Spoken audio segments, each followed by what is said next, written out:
Uh, They're all basic questions. okay, no worries.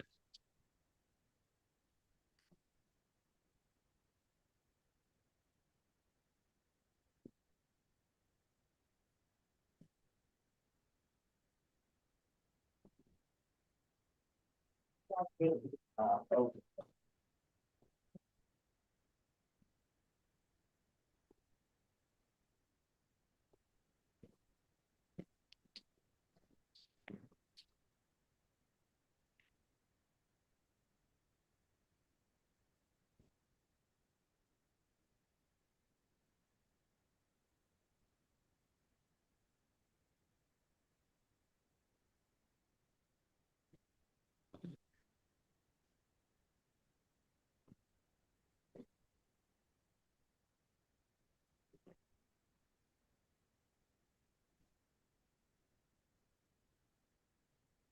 Good morning, viewers. Today we have Mr. Hitesh Das with us. He is an equity fund manager at Axis Mutual Fund. Currently, he is responsible for managing Axis Equity Saver Fund, Axis ESG Fund, and is the co-fund manager for Axis Multi-Cap Fund and Axis Growth Opportunities Fund. He joined Axis Mutual Fund as an equity research analyst in 2015 and later in 2019 was elevated to the post of fund manager for international securities. Previously, Hitesh was working with Barclays Capital and then he started his career with Credit Suisse India as an equity research analyst. He has all the degrees that you need. He has BTech, MTech from IIT Mumbai, and then MBA from IIM Lucknow. Axis Mutual Fund currently manages more than 3,08,000 crores of assets, out of which equity assets alone is about 1,95,000 crores. It's one of the largest fund houses in India. Welcome, Hitesh, to our channel. Thank you, sir, and very good morning to you. Yeah. Good morning. Good morning. Thanks for accepting our invitation to share your knowledge with our subscribers. My pleasure. Yeah. I mean, we have Axis Mutual Fund is coming out with the NFO. Before getting into the NFO, I would like to just pick your brain on the markets. And, people say that last 12 sessions, I am hearing that after so long, continuously in the last 12 sessions, it is on positive side, every day increasing. People are happy, those who have invested earlier. People are also nervous. If I invest now, what will happen? So what is your take on the market, where the market is going? Okay.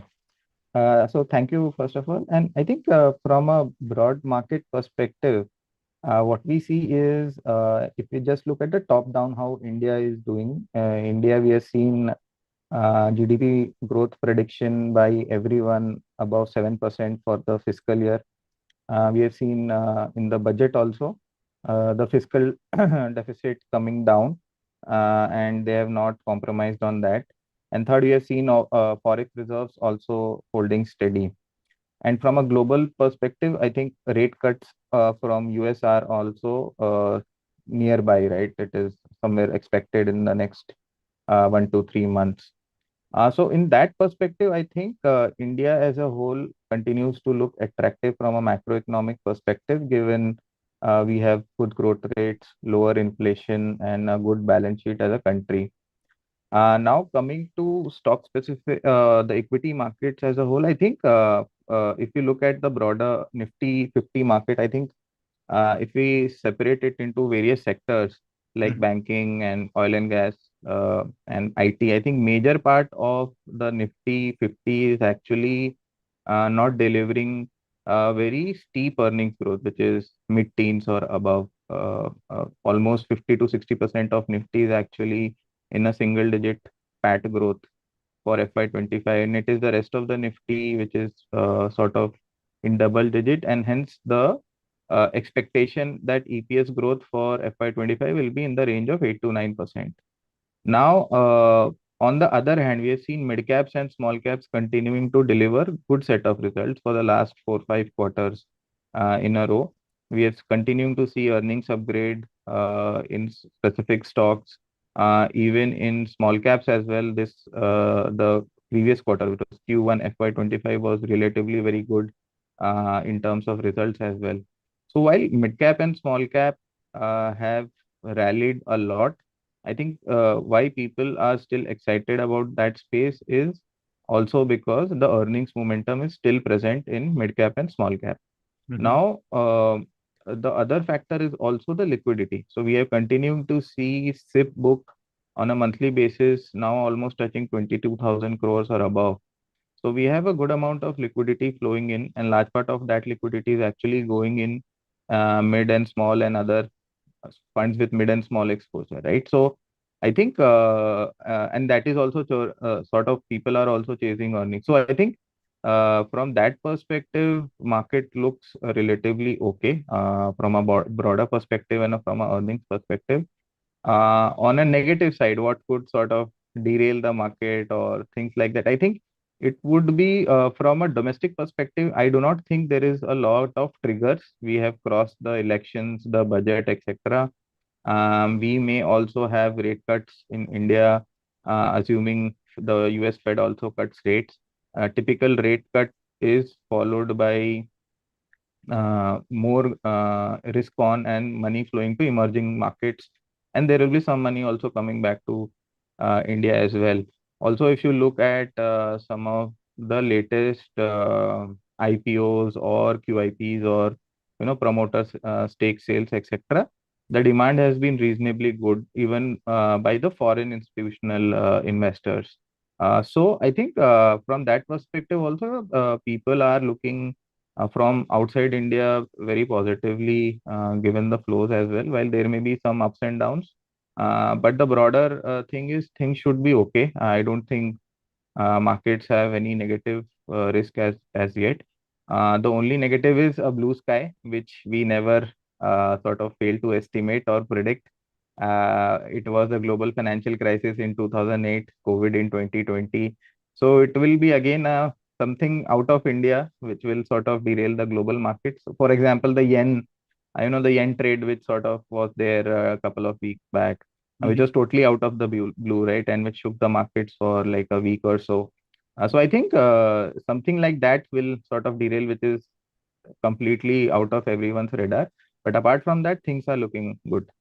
Good in general. So your overall analysis is India market is still good, Yeah. kind of overheated kind of thing. Okay. Currently, you have Axis Mutual Fund has come out with the NFO, and I think you are going to manage that new fund. Yes. Is Axis Consumption Fund. Yeah. It is open for subscription. Mm-hmm. Just tell us about that. Tell our subscribers about the new fund offering in very plain, simple English. Okay. So we are coming up with the Axis Consumption NFO. The NFO is actually open now and goes on till 6th of September 2024. And in the consumption fund, first, it is not a sector fund. I would like to clarify. It is not a FMCG fund. It is Okay. a thematic fund. So consumption will have multiple sectors as exposure.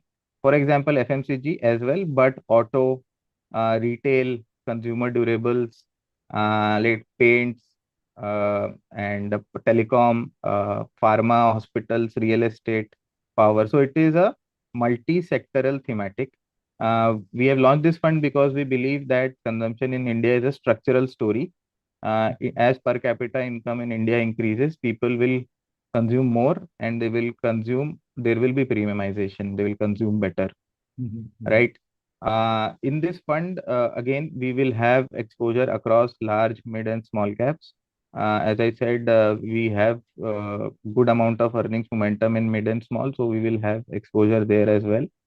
The sector, as a consumption basket or the consumption sector, as we call it, has not rallied as much as some of the other sectors over the last couple of years. For example, capital goods, PSU, defense, right? All these sectors. So, from this flavor, this sector looks on a relative basis also looks very good. For last couple of years, market has been focusing only on capex related plays, as I said, capital goods, etc., and PSU. So market has been sort of focused on that only. So we have found out that consumption has not re-rated or rallied as much So bring it back to investors' focus and also take advantage of the relative valuations. We have brought out this consumption fund, and this is again a structural fund. And just one line on the index as well. If we just compare the benchmark index, which is a Nifty consumption index, this is an index which has given good compounding returns and actually beaten the Nifty 500 benchmark, let alone the Nifty 50. The Nifty 500 benchmark Okay. 10 out of 15 times over the last 15 years.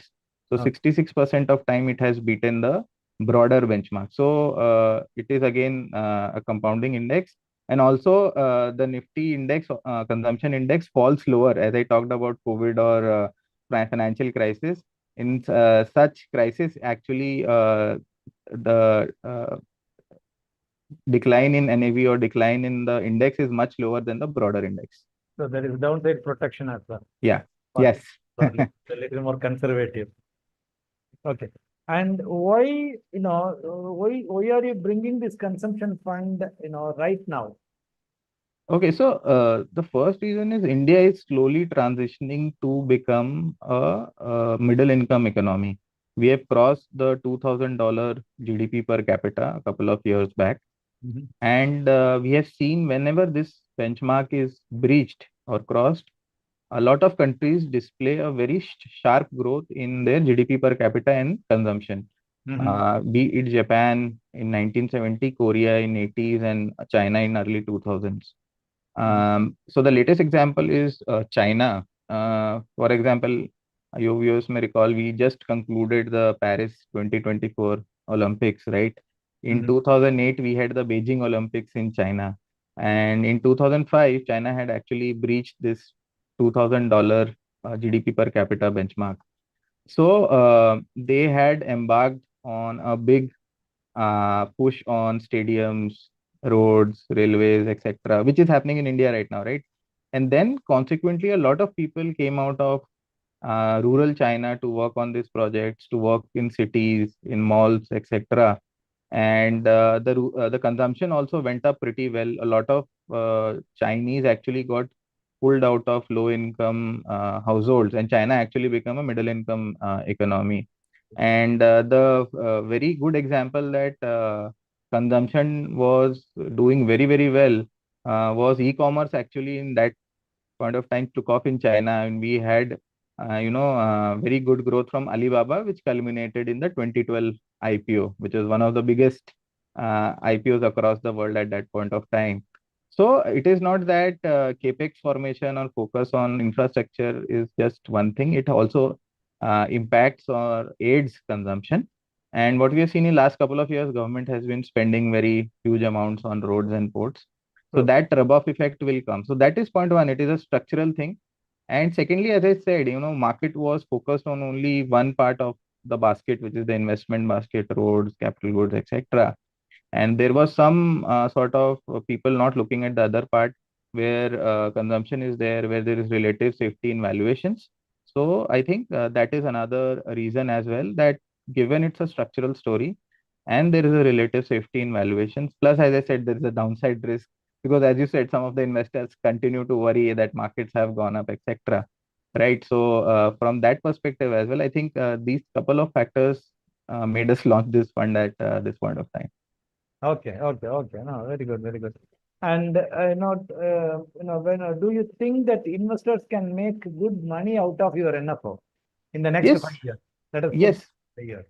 Yeah. I think, see, always we sell the fund from a 3 to 5 year perspective, right? Because any fund or any fund for that, not just the NFO as well, any fund for that matter, may have ups and downs, but I always look at 3 to 5 year. Our hope and aim and all efforts will be that at every instance, 1, 3, 2, 4, 5 years, the investor make money. But from an investor perspective, I would always like to set the benchmark at 3 to 5 years. But the all efforts, 101% efforts will be there for for us to make investors all the money, all the game. Okay. And one more thing, so like nowadays, lot of NFOs are coming in the since post-election, particularly. Yeah. As if all fund houses are waiting to get the election completed. So now election is over and we have a lot of NFOs in the market.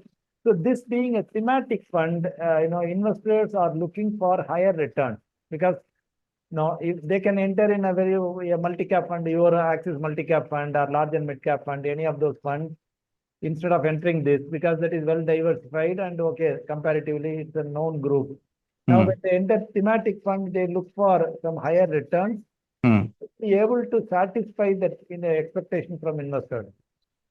See, obviously, thematic funds are looking at that. So, one thing I would like to highlight is ours is again not a sector fund; it is a thematic fund. Right? So, consumption is there. So, consumption typically, the returns or the growth will be returns will be sort of benchmarked on growth. See, investors, as I said, it is again a low beta. If you look at the index has a low beta versus the broader index, right? So, in that perspective, also, the returns will be well balanced, but with well balanced with risk. For example, the multi cap or other funds, the beta would be much higher, right? So, investors who value good balance between risk and return should definitely look at this fund. That is my view. And obviously, our aim is to deliver higher returns within the risk benchmarks. But I think from that perspective, I think this fund should have a lower risk. As I said, the index itself has a lower risk versus the benchmark. So we should adjust our return expectations there as well. Thematic fund, see, consumption as a basket is not cyclical, right? So it does not see. Obviously, stock market has rallied and a lot of stocks have doubled, tripled. But we will also look at some opportunities there and try to get that alpha from. But from a 3-5 year perspective, consumption is not a cyclical sector like a defense where you some of the or our manufacturing NFO which happened in December. I'll give that example. It has a return of 40% in 7 months, right? So I would not say I will deliver 40% because the theme is different, right? It is not manufacturing or cyclical sectors. Let me be very honest with that. Okay, sure, sure. And if I see there could be already 7 or 8 consumption funds in the market, Yeah, approximately starting. yeah, So now, why should investors consider Axis Consumption Fund instead of something else which was started 5 years ago or 3 years ago? yeah. Good question, sir. So first, I think from a diversity perspective, it will be a well-diversified fund. We'll have good exposure to large, mid, and small. And from that perspective, that is point number one. Point number two is we will have exposure to some of the cyclical consumption sectors as well. So, for example, real estate, power, autos, we'll have a reasonable exposure there where we think we can make good amount of alpha. So from a sector mix, we will be different from some of the larger consumption funds as well. So that is point number two. And point number three, I think we have been very good in identifying some of the small cap stocks which have gone up very well in the last couple of years, especially in the consumption basket as well. So I think that flavor will also come in this fund as well. So I think the sector mix, the large cap, mid cap, small cap mix, and our ability to pick stocks should sort of differentiate ourselves versus other funds. The other fund. Okay. Sure, well taken. And one more thing, as I noticed, personally, is fund houses come out with the NFO when they feel that they can make good money for investors. I mean, they time the NFO. Hmm. When particular sector or particular theme is like overheated, they don't want to come because they cannot show that since inception returns after 5 years or after 4 years. So they generally they try to time the NFO. So is it the reason for your current NFO? No, I think, see, but we have been very selective in NFOs. If you look at it, our NFO pace has been relatively very slow. We only bring out NFOs where we think we have a long shelf life. We should not say that, any NFO or any thematic fund, for that example, we had the business cycle, then we had the manufacturing, now we have consumption. And if you look at some of the past NFOs, even before that, we had multi-cap. So the past three NFOs have done reasonably well. We have not bombarded you guys with a host of NFOs or NFO every 3 months. So that is point number one. Point number two is we want to say that we have demonstrated well over the past three NFOs. Number three, we want to have the NFO to have a long shelf life. So, for example, multi-cap or the business cycle. Now many fund houses are launching business cycle, etc. Right? So, it's a long shelf life product. And when we did the manufacturing NFO in December, we were the first ones after a long, long time to do the manufacturing fund. And now a lot of people have come up with manufacturing fund. So I think our aim is to have a long shelf life product, as I said, deliver steady returns with manageable risk. And over the long run, markets will go up, markets will go down. We should be able to deliver a good return to the investors. That's the aim of the fund house. Okay, okay, sure, sure. And if someone invests in your consumption fund right now, Hmm. how much return he or she can expect going forward? I understand, nothing is, you cannot exactly calculate or do, Yeah, but an indication based on the index or based on the past history, an indication I how think index itself has compounded in double digits over the past 15 years. okay, Right. So I think that expectation is reasonable. reason. Okay, Yeah. okay. And what would be a minimum horizon? I know that long term is better, 5 plus Hmm. years, 1 plus years is Hmm. better for any equity fund, Yeah. including consumption fund. But what should be the minimum horizon that you are suggesting for this NFO? Minimum should be at least 3 years, sir, I think. Minimum at least Yeah. three. Yeah. So and small items like what is the minimum amount to invest in this NFO? I think 5,000 rupees. I Five think thousand rupees. yeah. Yeah. Bulk or SIP could be like 1,000 rupees, something like that. Yeah. Yeah. Yeah. SIP. And finally, you being fund manager, are you investing in this NFO? Are you compelled to invest in this NFO?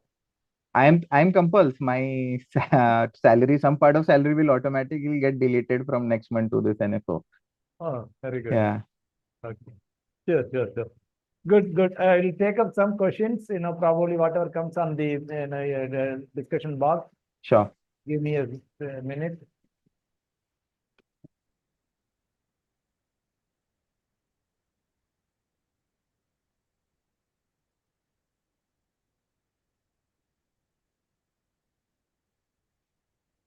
So there is Kannappan, one Mr. Kannappan Arunachalam. His question is, recently I heard that FIA is foreign institutional investors are taking out the funds and the investment on mutual funds by domestic institutional investors is holding the upward trend of the Indian market compared to other countries. What is your opinion on this? I think he's partly right. Right. They have been selling selectively as well. So, and we have a very good liquidity flows. As I said, the SIP book is now almost 22,000 crores per month. So, the domestic MFs are obviously uh, looking to invest because the liquidity is here. And there is a lot of liquidity from the non-MF side of the market as well, retail, pure retail, HNI, PMS, etc. So that liquidity is also very high. We had seen the similar thing in other countries. For example, in Japan, etc., we've seen similar financialization of the economy. So it happens that when more and more domestic investors come on board, they start investing in equity markets either through mutual fund, direct, etc. There is a reasonable liquidity in the market, and in some cases, FIs do take out money. In terms of rate cuts, again, if US rate cuts happen and there is a clear path, some of the money is expected to come back to emerging market funds. That has been the case historically. We have to see it happens now, but that has what I'm saying on the basis of history, that there is some allocation to emerging market, including India. Okay, okay, okay. So when they start coming back, the market could still go up. I mean, in the sense, Yeah, all of a sudden, when some it rush. depends. We may have a very may have a lower allocation. For example, people will look that maybe some other country, maybe Brazil or China, may they will look to invest. But we'll have some allocation. Yeah. Yeah, And one more thing is, it is good to have domestic flow than foreign flow yeah, because foreign flows are more erratic. Am I right? yeah. Yes, yes. They're much more erratic. If we see inflation again going up, they will go away in a jiffy. They will pull out. Yeah. It's good to have domestic money, more money. That's when the market will also mature and go up. Yes. Okay. Annamalai, Dr. S. Annamalai, good morning, sir. Uh, now the market is in high value. Is it correct time to enter NFO?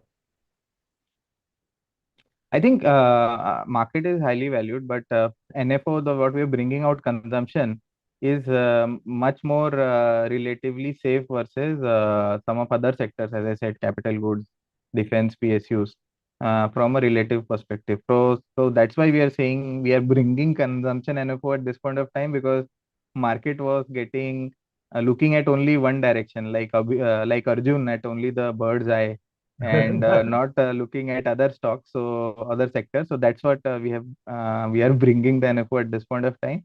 And within consumption also, a lot of sectors have not worked, sir. For example, retail, consumer durable, quick service, restaurants, etc. So a lot of sectors have not done anything for the last 2 to 3 years. So there is ample opportunity to look for some of the turnaround ideas.